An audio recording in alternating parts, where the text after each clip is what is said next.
Good afternoon, everyone. My name is Martina Jordan, and I'm a social worker and professional officer for BASW Northern Ireland. And I'd like to offer you a very warm welcome to our Welcome to the Profession webinar. This webinar today is focusing on you and your experience as a newly qualified social worker, and it's being held about 6 weeks, 7 weeks into the start, I suppose, of your professional career. Everything you've worked really hard to achieve is now a reality, and you're entering the profession at a very surreal and challenging time. And really, we wanted to host this webinar to show our support for you, to advise and guide you when you need it. And I know that this is hopefully the beginning of a series of events that we will be hosting for you. All of us on the panel have started our career as a nervous, excited, anxious, newly qualified social workers. So yeah, we're here to share our experiences, and also we would really warmly welcome from you any comments or questions you might have throughout this webinar. You can access the chat function if you see at the very top right hand of your screen. There is an orange box with a white arrow in it. If you click on that, you will see the chat function at the bottom. Please, throughout this webinar, ask us anything or make comments, and we will respond to those comments and questions at the end of the webinar. Today we have 3 speakers, and we're so thrilled to have Kerry, Mandy and Kathy. Kathy is obviously a frontline social worker. Kathy graduated from Queen's University in 2018 and completed her AYE in hospital social work. And during her AYE, because she wasn't busy enough, she also completed a master's in social research at Queen's. And Kathy has been a BASW NI committee member for a number of years, starting as a student social worker. We also have Mandy, and Mandy qualified as a social worker in 1992. Following this, it is 1992. Following this, Mandy worked as a social worker in children's services, and then as a senior social worker in a hospital setting. She then moved about 8 years ago to manage the Clare project in North Belfast, before taking up her position as professional advisor for the Northern Ireland Social Care Council.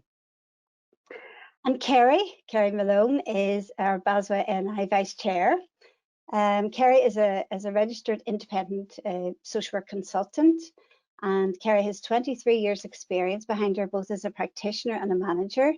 And she focuses on public protection in regards to instrumental violence, intimate partner violence and family violence. And Kerry completes assessments and interventions and training and consultation in that particular field. So thank you, Kathy, Mandy and Kerry, for being here today. Thank you, Martina. Good to see you. Okay, so I said today's webinar is very much about you. This is focusing on you newly qualified social workers, and as I said, what we really want to do is generate conversation about how it feels to be a newly qualified social worker, to hear about our own experiences of that, and to offer maybe tips and advice on how to make things easier for you as you sort of continue your journey throughout the first few months and years of your profession. So I'm going to begin with perhaps Kathy. Kathy, if you'd like to start off and tell us a little bit about, how you felt during your first year frontline practice.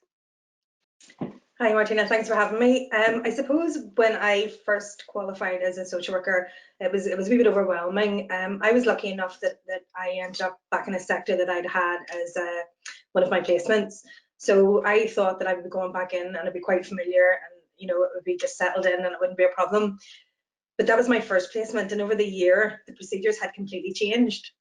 So I felt I should have known more than I did, but it was like going back to a different placement, because there was different care pathways, there was different placements, there was different staff. So I think it's just worth bearing in mind, that every placement is different and every placement has different things to offer. And if you haven't got your dream placement or your dreaming job coming out of this, it's about recognising that every job has different different benefits, and it's about just making the most of whatever post you have now, and making your way towards the next step to where you really want to be, but use each one as a stepping stone and really get what you can out of it.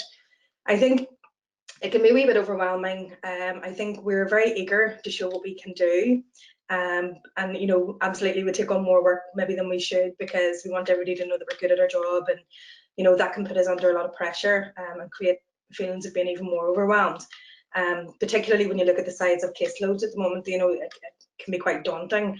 I think time constraints, being able to juggle everything, was something that I struggled with. Having sort of been put, having lots of things happening at the same time, I find it quite hard to remember where I had left off on another. So it's about always making sure that your recording is up to date. I keep a spreadsheet. I have an Excel spreadsheet of all of my service users that I keep on my server, when I last spoke to them and what I done. And what I can do then is when I'm going to supervision, I'll have all of my cases in front of me and know exactly where I am with each of them. So it means when I go into supervision, no matter which of my cases I'm asked about, I know, I have the answer at my fingertips, rather than having to go in and out of maybe 60 or 70 different Paris accounts to get that same information. And then I sound like an absolute geek here, but I can I color code it. If there's ones that are high risk or that I need to be focused on, they would be red.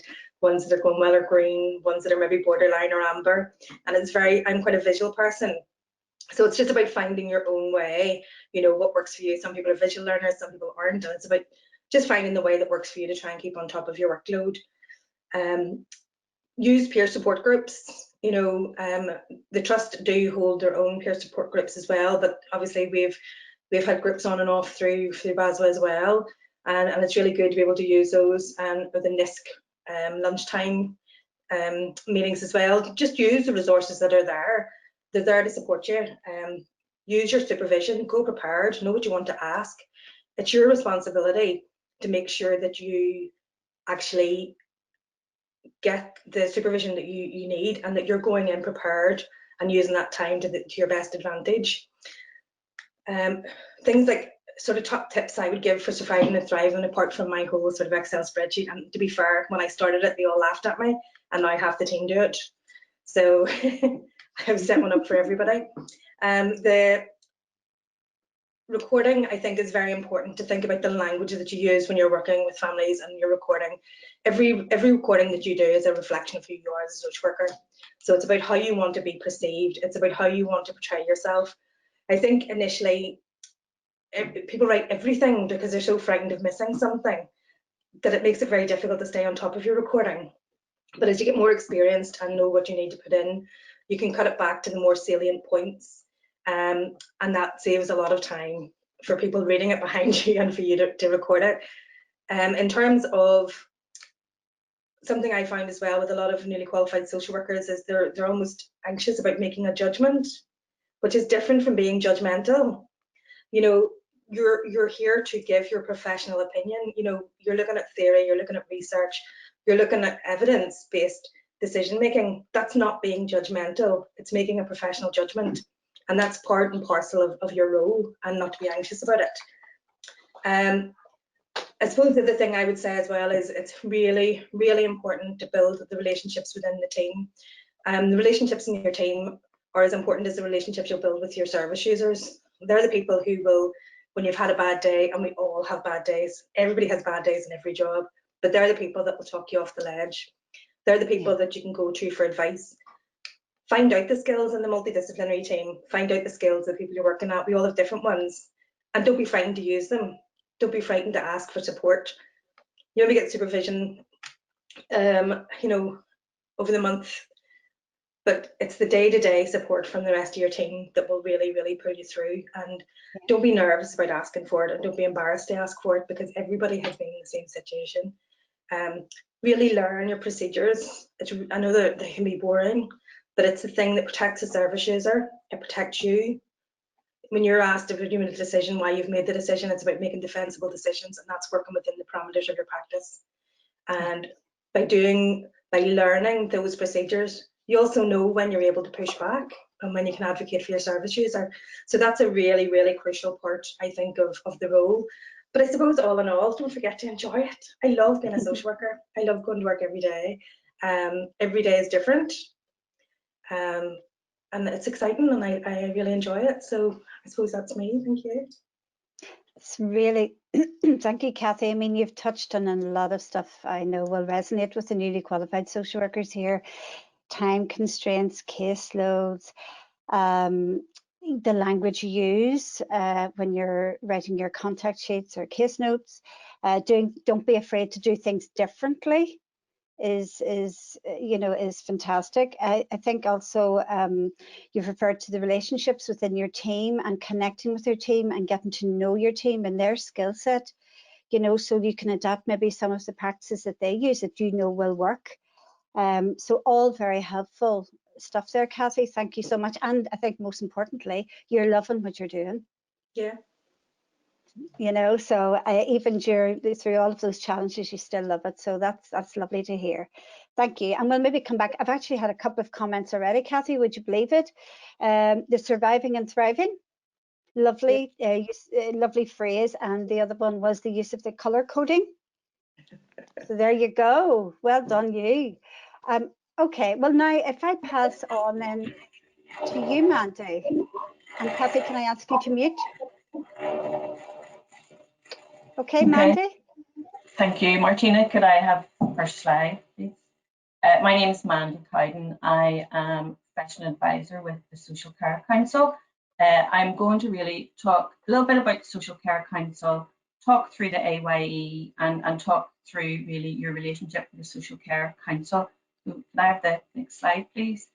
So Social Care Council is the regulator of social work and social care. In order to practice, you must be registered with Social Care Council. So, and we would say very much from the beginning, we want to have a career-long relationship with you. So firstly, on behalf of the Social Care Council, well done. You've got through university and college. You're now in a position of taking up roles in social work, and also great choice in choosing social work as a career.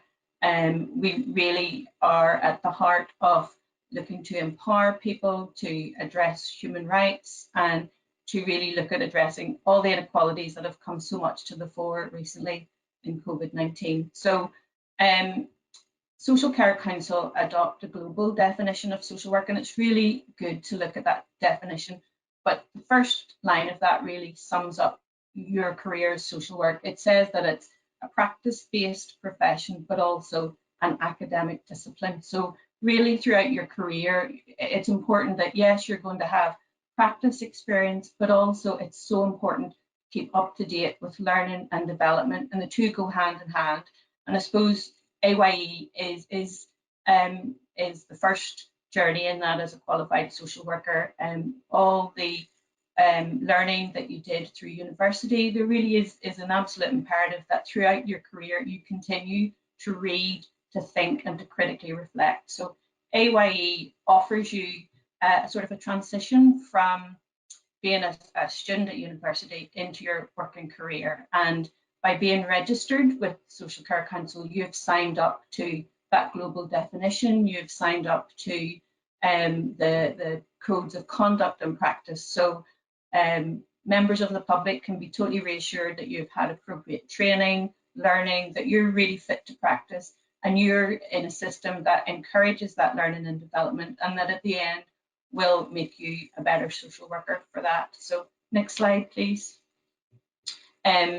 I'm assuming, I know the universities and your employers will have talked to you a lot about AYE, so I don't want to make it a very dry, let's just go through every item of AYE, but I will sort of go through the main points of it. So as I said before, it offers you a kind of, in a way, a little bit of protected time in your first year. The AYE guidance that you can access on our website very clearly says you're entitled to have appropriate induction, support, supervision that is fortnightly and then monthly, and really you will be given opportunities to expand your knowledge and an appropriate caseload to do that. So next slide, please. So finding a suitable post, hopefully most of you are in post now, but if not, there are amazing job opportunities in social work throughout your career. It's so diverse, and we've got not just the statutory, but a really vibrant third sector in Northern Ireland. So when you're looking for a post, you need to make sure that social work is seen as an essential or desirable criteria, and you need to be in a post that does allow you to further develop the skills and knowledge that you would have got in university. And importantly, the employer must agree to facilitate your AYE. Not every employer can do that. And when you do get a job and you start, please let us know in the Social Care Council, because that's when your AYE year starts, from the day that you take up your employment. So next slide, please. So this is a two-way process. Kathy talked a wee bit earlier about, you know, taking some ownership and being proactive. So from your employer will look at the learning and your learning summary from university. You'll sit down and work out your personal development plan, what areas you want to work on, what training needs you've got. You'll be given induction and a caseload that's appropriate. And also, you know, right from the beginning, recognition that training and development days are really important. So at least 10, hopefully more, and you get your supervision, and then you will be completing 2 reflective pieces. So again, that's that very much linking your practice to theory and research and up-to-date legislation. So the employer is duty bound to provide those for you, and there's no excuses for that not to happen. So it's worthwhile that you know that as well. Next slide, please. And for yourself, it is about being informed about the process. You know, we have on our website, we've got frequently asked questions as well as the guidance. So really, if you're informed, you know that, you know, if you're not getting supervision, that isn't acceptable. You know that it needs to happen for you. It's that making sure that you provide evidence of how you're learning and developing, your assessments, your risk assessments, being very reflective about what you do, and then hopefully all goes well, and at the end of the year you've got your certificate of completion of AYE, and you're through your first year. So next slide, please.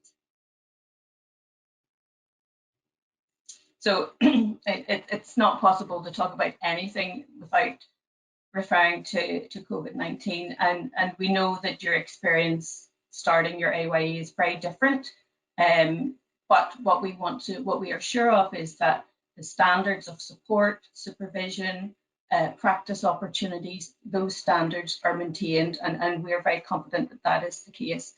On the website, we have our what you need to know during COVID, so that's constantly updated, and I would encourage you to log on regularly and have a look at that. You can log on your phone just for any new information or updates. And we are really reassured in the Social Care Council that employers across all sectors have worked really hard and are continuing to work hard to make sure that you have safe and supported practice environment, but also that, you know, there are very innovative ways for you to have induction, pardon me, supervision and training. And we know, for instance, there is a bit more use of group supervision and the use of mentors, really to try and give you as much support as possible. So, and when, you know, if you're in position of looking for jobs, it's really important. Ask your employers what your practice arrangements are, what measures are in place, and how your learning and development needs will be met. So be very proactive about making sure that you're happy with those arrangements. And once you're in post, there will be learning and development teams who know AYE inside out and can be very supportive. In the third sector, there's usually somebody who has named responsibility for AYE. So there are people around that can support you through that journey. So next slide, please.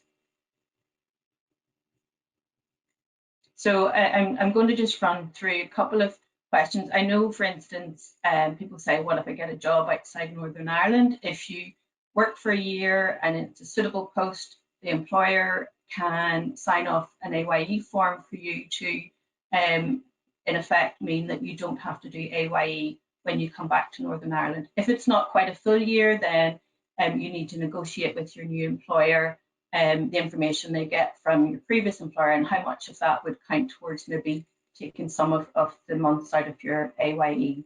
And I suppose another question people will ask is, what if I don't pass my AYE? I would say that AYE, it is a year. It's a year of learning and further development. And along that pathway, you will have fortnightly supervision, then monthly supervision. You'll have your midpoint and your endpoint. So nothing should come as a surprise.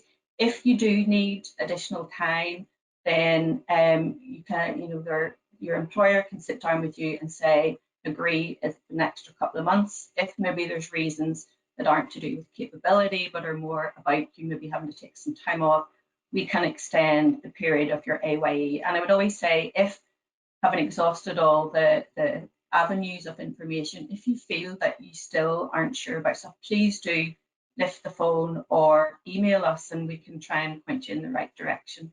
So, but it's not a test. It really is about being supportive and very much really integrating the ideas of the practice has to also include your critical reflection and your link into theory and research. So, next slide, please.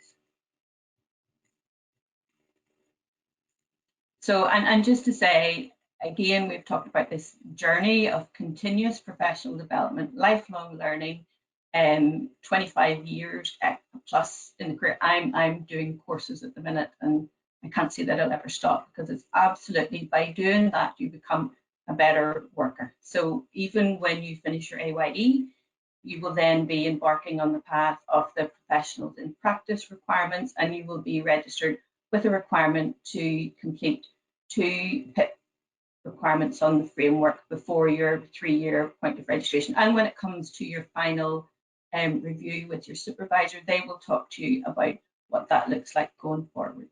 So next slide, please. So as I've said, please keep in touch with us. We want you to take pride in your registration, to keep us up to date if you change post, if we need new contact details for you. I think Kathy mentioned already about, we want to get back to probably virtual lunchtime seminars. We really encourage you as a practitioner to let us know what kind of information you'd like to see on the website. Take part in some of our lunchtime seminars. We have great information on the learning zone. There's a great resource about resilience. There's information about shielding and social isolation, and a resource that was developed by palliative social workers about hope hints and difficult conversations about dying, life and dying during COVID-19. So that's really, there's some from social work practitioners, some really useful information and advice on how to approach that. So all those can count towards your learning and development days. And at the bottom of this slide, you can see how you can contact us, because very much I'm happy to speak to anyone about any kind of support or information that you need. I think we're towards the final slide, please. So again, just this welcome to social work. This quote is from a recent book called Social Work, Cats and Rocket Science, and great book and very recent. So, and it says, welcome to social work. It will be a continuous journey of critical reflection, new insights and learning. Through constantly adapting your social work approach during each transition you experience, reflecting on your learning and applying that learning to how you approach and respond to the people whose lives you enter, you will become a better social worker. And I really wish you all the best in your journey, and I really look forward to career-long interactions with you. So thank you very much. Martina, back to you. Okay, thank you, Mandy. Thank you so much. A lot of information there, Mandy. People will, can look at your website and sort of navigate their way around that. Certainly full of all the advice and guidance that they will need in the first few months of practice.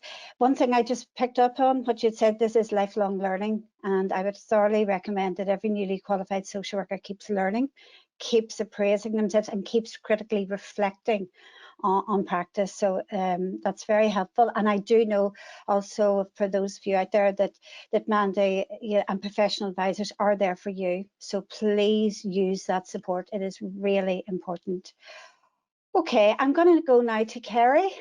And Kerry's going to do a little presentation for us on vicarious trauma and self-care. Very important. Thank you, Kerry.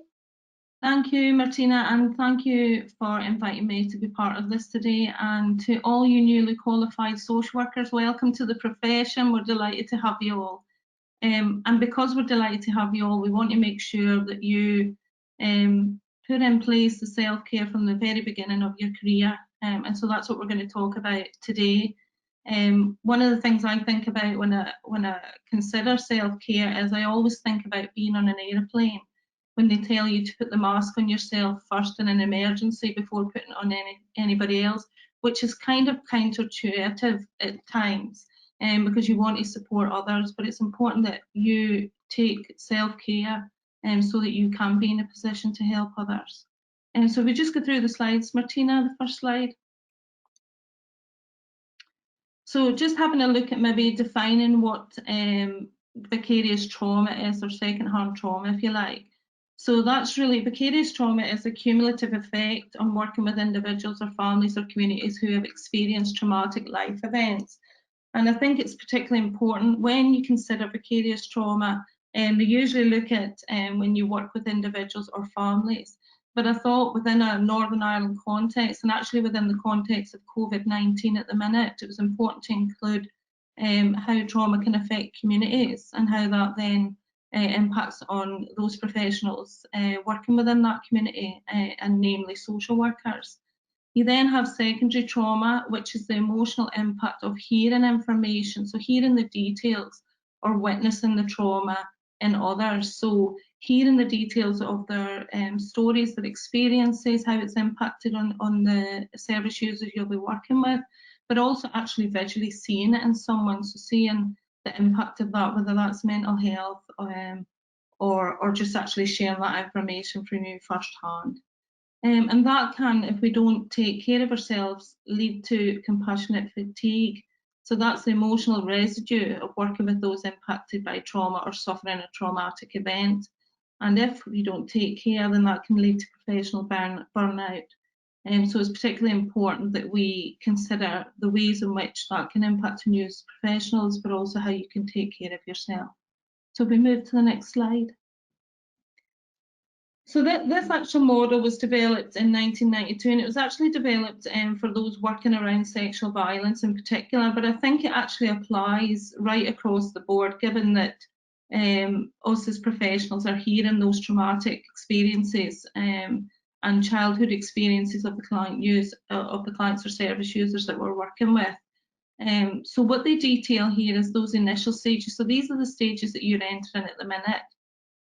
And what they're suggesting is that you could experience feelings of shock, bewilderment, or vulnerability. And so it's important to recognise that that might be a potential. Moving on to phase 2, they look at it being potentially a period of professional mission.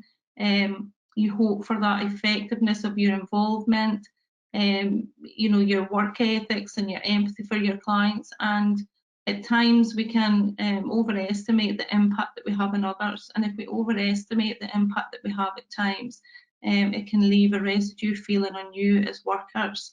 And I've certainly in my own career felt at times, why is this situation not changing? But you have to, as Kathy had said, go at the client's pace or the service user's pace, and so that's important.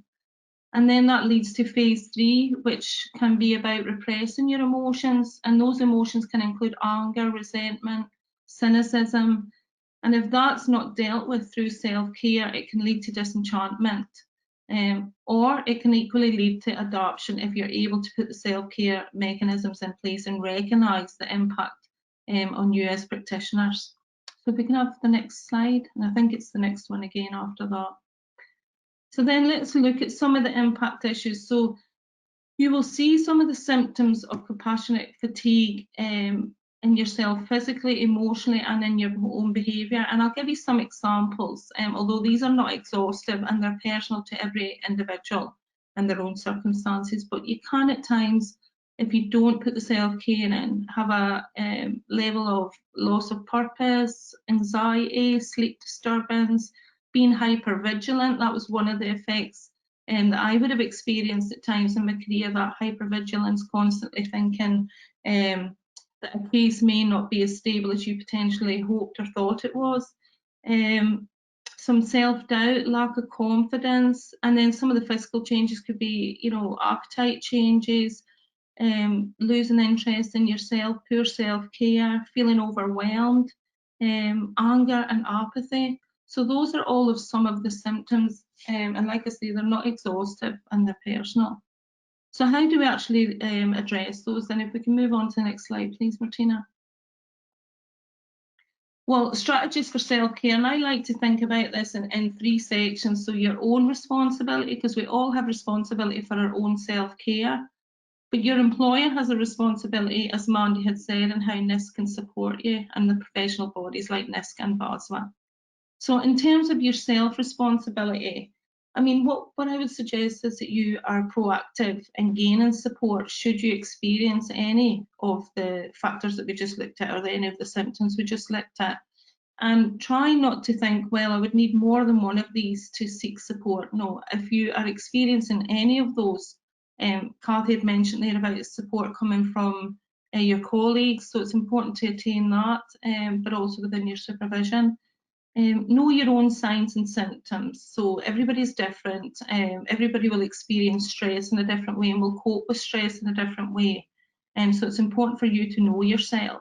And hopefully through your career at university, you will have had opportunities to do that reflective practice and reflective thinking to understand what your own triggers and your own coping mechanisms are. Get enough sleep. I mean, I don't think we necessarily always do that when stress is impacting us, so try and care for yourself in terms of that. Eat well, try and ensure that you have a good work-life balance, and put some clear boundaries around that. I think particularly in your first year, if we go back to what we were saying earlier on about the stages, and you get to that mission stage where you believe that everything you do is wholly effective and you really are making significant changes, well then that's the time that you can blur your own boundaries. And by that I mean working beyond your working hours, going above and beyond in terms of the work that you're completing to the detriment to your own self-care. So it's important that you consider that. And do activities that you enjoy regularly. But most importantly, I would say, try and build and maintain a good support network. And I can recall through my career, because I work around violence and sexual violence, at times you don't want to be able to share some of the impact issues necessarily with family members, but it's important to seek that support and have a network around you. You don't have to share details, but you can look at the impact issues so that your partners or family members recognise some of the trigger issues in you as well, but also seek those more formal supports. In terms of your employees' responsibility, well, obviously it's important to have that reflective practice continue. And NISC, that would be part of what NISC would ensure that you continue to do right throughout your career, that reflective practice. That's the purpose behind that ongoing training. But it's also important that you have debriefing sessions after particularly difficult episodes or cases or situations. And whether that's formal or informal, it's hugely important to do that, because you don't want to take some of those residual issues back home with you into your home environment, because that should be a safe environment for you. Have a look at what your employer provides in terms of internal support groups. There may be groups where there are other newly qualified social workers. There may be groups where they are basing support around a multidisciplinary group, so it's important to avail of them if they're available. Have a look at if your employee has any assisted programs or corporate wellness programs or committees that actually look at how they can support staff. Consider all types of working arrangements like flexible hours or job sharing. And then from your professional body, then what can you expect from either NISC or BASW, for example? Well, for BASW, we have provided support spaces for newly qualified social workers to be able to talk through some of those challenges. They provide training and development, as do NISC. BASW and NISC provide a voice for social workers so that we are able to influence policy and procedures so that your working environments are suited to meeting your needs. But most importantly, it's really, really important that you start this self-care from these early stages in your career. If you set down the foundations of that practice now, it will serve you later on. I've been a qualified social worker for 23 years, and I would have really benefited from some of this advice early on in my career. But I'm delighted to have you in the career. It's a challenging career, there's no doubt about that whatsoever, but it is so rewarding, and you do make a change. But the change is always dependent on how you look after yourself. So really do look after yourselves. That's me, thank you. That's brilliant, Kerry. You know, everything you're saying is everything I absolutely believe in. You know, I suppose the self-care, the importance of self-care, you know, and where possible, retaining your home as a sanctuary and trying where possible to keep work in work, you know, and that's a challenge at the minute, Martina, with COVID-19. I know. And so in those circumstances, it's even more important to have that self-care and carve out a space that you can go and work and then shut off work. And some of that can be just about putting your computer away, you know, putting those markations down to ensure that you have that difference between the two. Absolutely, and we had a support space the other day where someone showed us exactly how even she laid out her room so that there's a demarcation between her office and the rest of the house, and it was fantastic. And everyone's going home now to clear out their rooms and stuff and make it the work zone in comparison to their home, their sanctuary. Okay, well, we've had a few comments. I'm just going to give you a little bit of time to think about this. Kathy, Mandy and Kerry, I want you to think about what advice would you give to your newly qualified self, right? That's a toughie. I also have, let me see, sorry, bear with me just while I scroll through these. Oh yeah, someone has asked to describe more about support spaces and what BASW are offering. Support spaces are confidential spaces online were facilitated by myself, excuse me, and other BASW committee members or social workers. And it's really to create a safe space for people to offload about what's happening for them. And they have been really successful. People have felt that they've been a very cathartic you know, experience, and people are coming back for more and more. And we also hit on different topics that those who participated in these spaces raise. So for example, for those of you newly qualified who are working in older people's services or adult services, we are doing a little bit of work on how to make a difficult phone call to a carer or a service user or a family. So those kind of things, they're kind of talking points that have been, you know, they're organic to those support spaces, which is exactly what we wanted, and they're confidential as well, which is really important.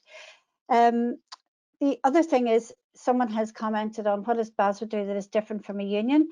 Well, very briefly, we're a professional body, we're not a union, and we are so limited in time today that what I would suggest for you, that those of you who aren't members, to please navigate the BASW website. You will get so much information, and as newly qualified social workers as well, we have a lot of resources that will assist you in completing your AYE and all of those sort of reflective practice assignments and you know, that you will be doing. So just navigate the BASW website or speak to your colleagues who are BASW members, and they will tell you about what we're involved in. Sorry. Okay. Now, again, I'm going to open up the question. There's so many comments coming in here, which is wonderful. It's good. We can see that newly qualified social workers are already, you know, asking the questions, and that's what it's all about.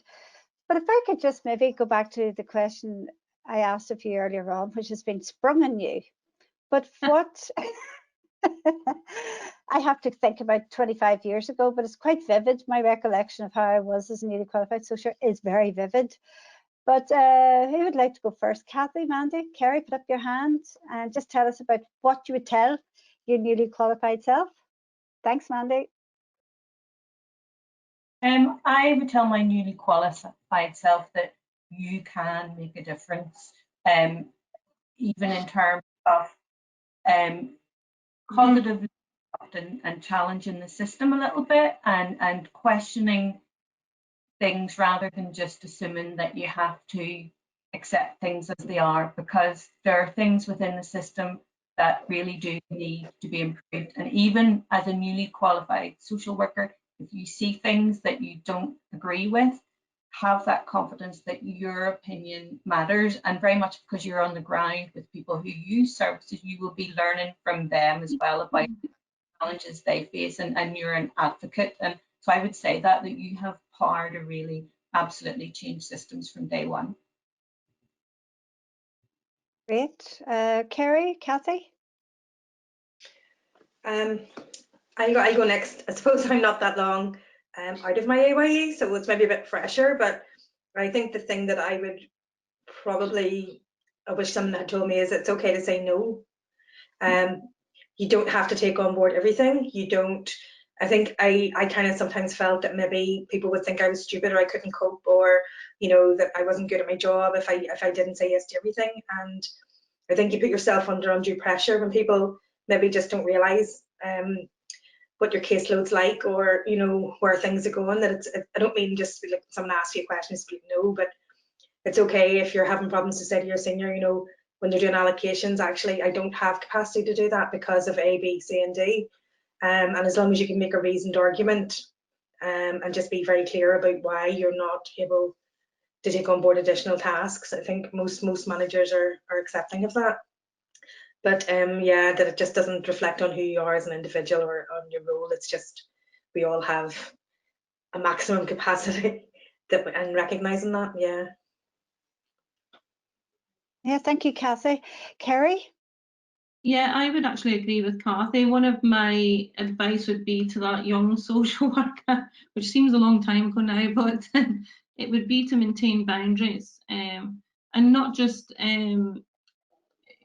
about the employees' boundaries, but actually my own boundaries, about not constantly working over hours and trying to maintain that for myself, for self-care, because you do get to burnout stage if you're not careful. You know, it's really important to have that self-care.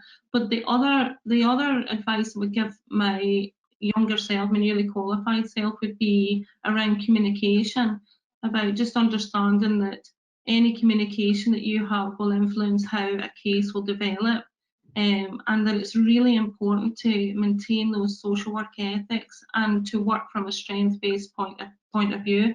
I mean, Kathy actually mentioned when she was talking about how she's conscious around what she writes in a file, and I was always like that as well, Kathy, because, you know, at some stage that service user or client could actually be going back to read the story of their life in a sense. So it's hugely important that we work from a strength-based, supportive place, and that we develop therapeutic alliances with the people that we work with, even if at times we're not able to engage in any type of therapy work.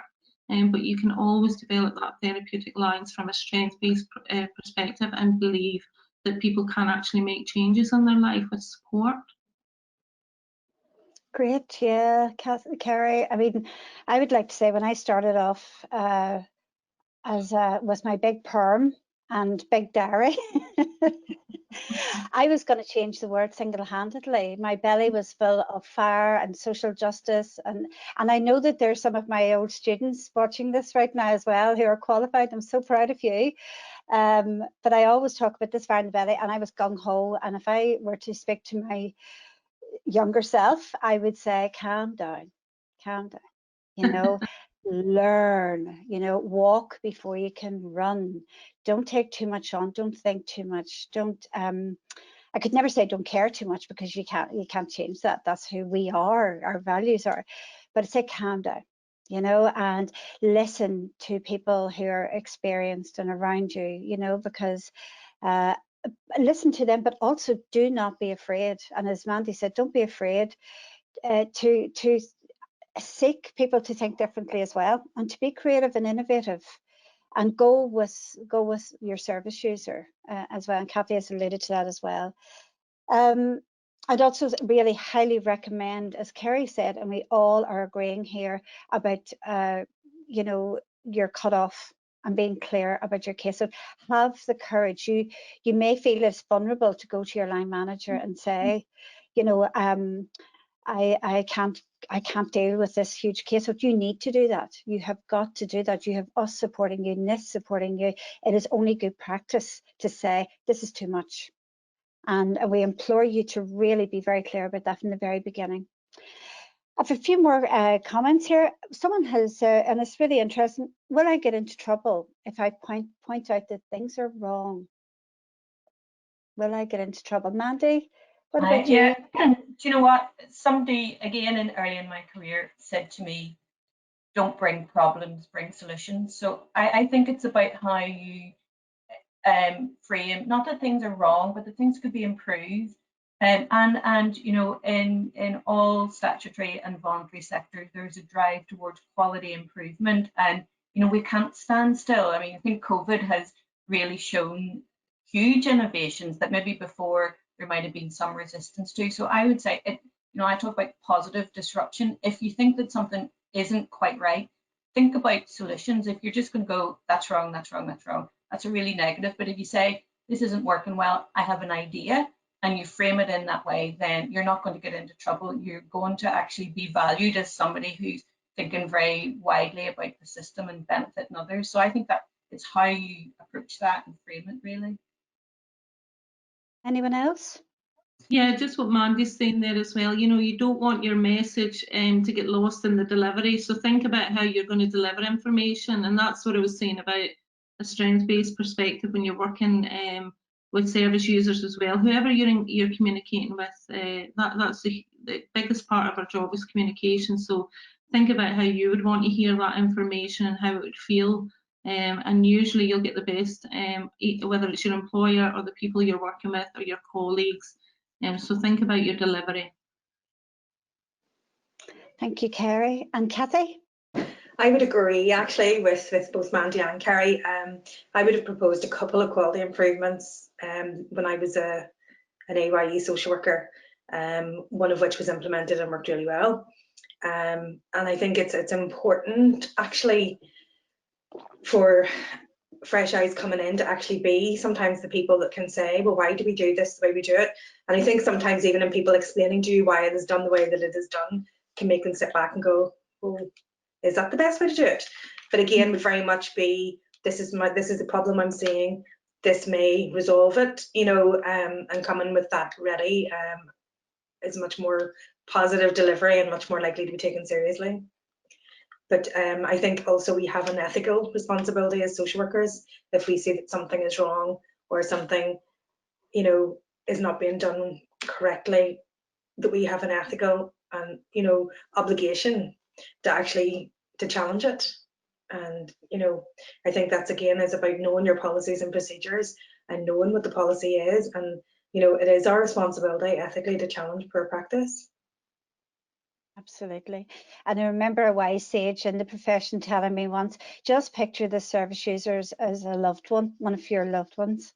Yeah. How would you want this person spoken to, spoken about, and supported? So, okay, there is another comment from attendee, and it reflects just what you've said there, Kathy. Trust your instinct and keep asking why. Brilliant. Again,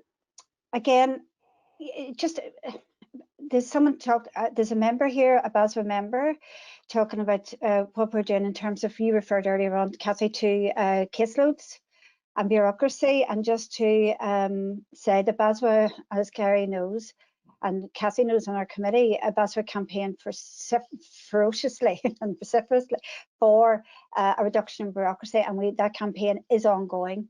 We're fighting all the time because we have an 80-20 campaign in England, BASW England, going, so that we spend 80% of our time as social workers with people, as we were trained to do, and 20% filling in forms. So and doing notes. So that is something we're on top of at the moment, and we will get there. We will not stop till we get there. And in fact, something came up there about how do you separate your time between admin and the time you're affording to your service users. I'm not sure if we will have time. Maybe even Cassie as a frontline practitioner. Well, can we take a quick comment from you on that, Cassie? How do you allocate time for service users and time for admin? I think it's about being fluid, because some days you'll have 4 crises that hit, and you have to be pragmatic about, will I have time between these 4 crises to adequately record every single thing that's been said. But again, even if you can get the salient points down, if you can get the I suppose the main crux of what it is that you need to record, you can always go back later and maybe floor around that a wee bit more, or give a bit more detail or depth to that. But again, you have to be pragmatic about what you can actually achieve. That would be, I suppose. And then the days that you maybe don't have as much service user involvement booked in, go through your recording and clear it up, but don't leave it too long, or you'll forget. You'll absolutely forget. But at least if the salient points are there to act as a prompt, I think it's much easier to draw back on. Oh yeah, that was the day I spoke to such and such, and this is what happened. So yeah, just at least get the salient points down. Okay, thank you. Mandy or Kerry?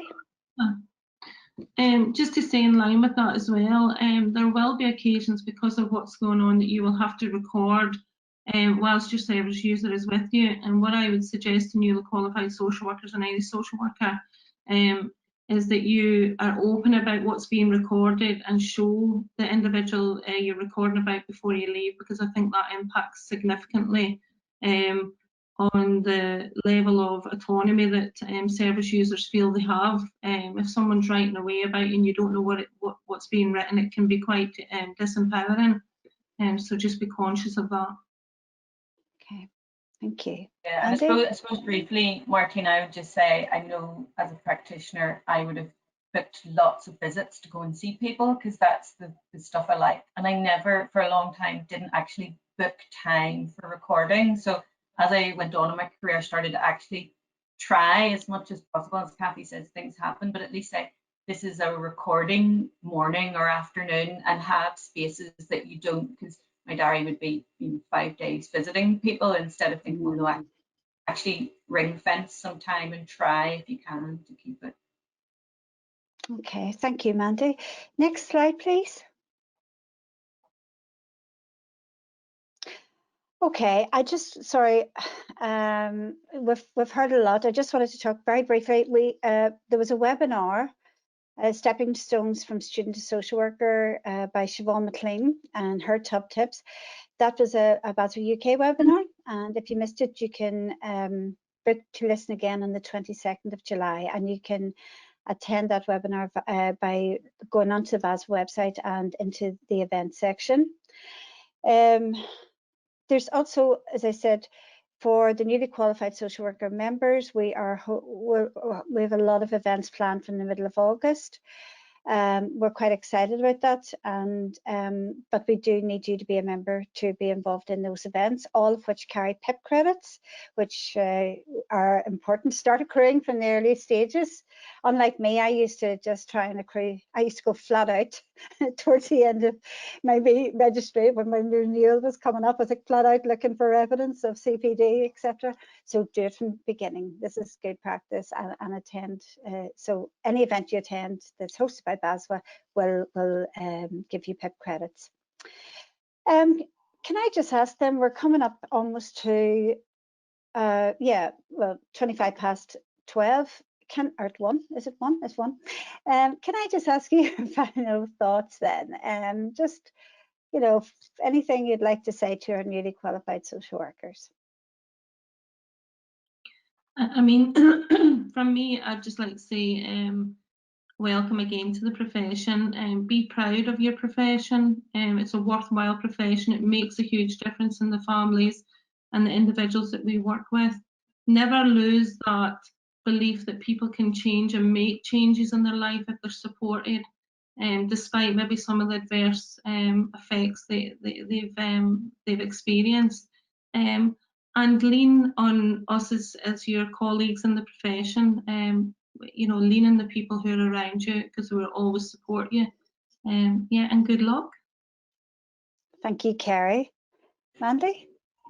Yeah, well, similar to Kerry, but I think I would say as well, particularly now and going forward, and the issues of you know, what we're really expecting a huge impact of poverty going forward, for people that we work with, and I would really encourage all registrants to think about the wider societal impacts on what poverty is going to do to the people who we work with, and to really remember, one, to make really positive relationships with the community, and also to think about that global definition of social work that says that, you know, we do have a duty to work towards the empowerment and liberation of people. So whilst we're relationship based and we're about people and families and communities, do, you know, think about the kind of the political side of social work, and there are going to be very difficult times ahead for the people that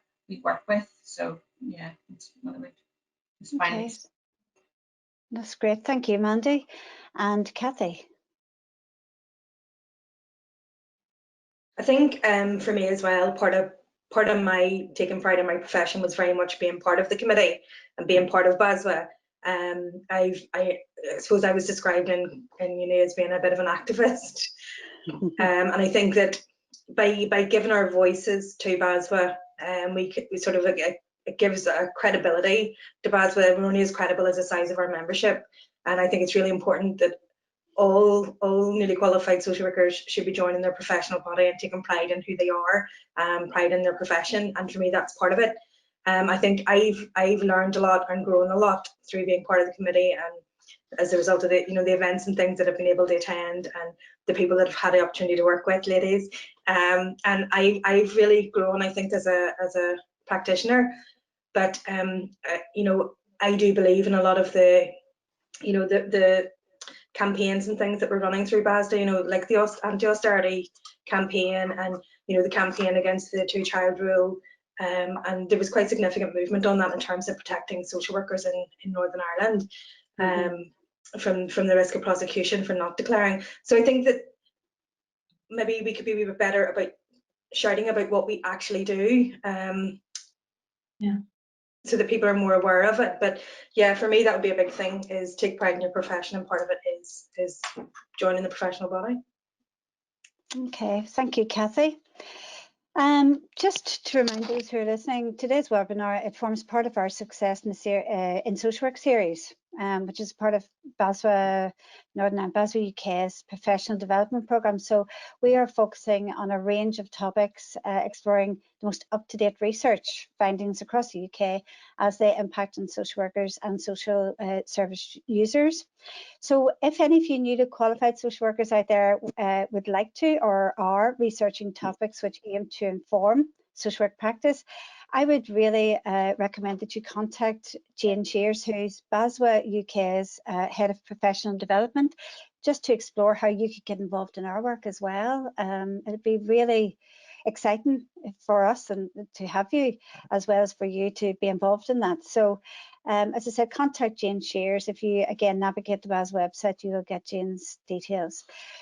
So I'm just going to finish off. I'm going to give you another wee thing to think about, girls, because you haven't worked hard enough over the last 56 minutes. In 6 words, what would you like to say to the newly qualified social workers? Just finish off. Got the energy back up again. Well, it always was up, actually. It's Friday. Okay. Do we have to 6 words? 6 words, only 6 words, because we can be very verbose as social workers. So can 6 words. I'm just going to pick 6 random. So I would say read, think, do, be kind, always. Okay, brilliant. Okay, Kerry? Well, it's 7 words. Just keep in touch. We're here for you as a professional body. 7. Right. We've already proven I can't do anything concisely, so you're really putting me on the spot here. I can say it in 3. Okay. And enjoy the ride. It's Great. Yeah. Okay, and I'll just thank you for being here today. We'll get in touch with you via email. Okay, so, I know, I talk too much. Okay, thanks very much. Thank you, Kathy and Kerry and Mandy, so much for your input today. And for you who are watching this, I really hope you enjoyed it. And please keep in touch with us. And all the best. Take care and have a fantastic weekend. Bye-bye. Take care. Bye.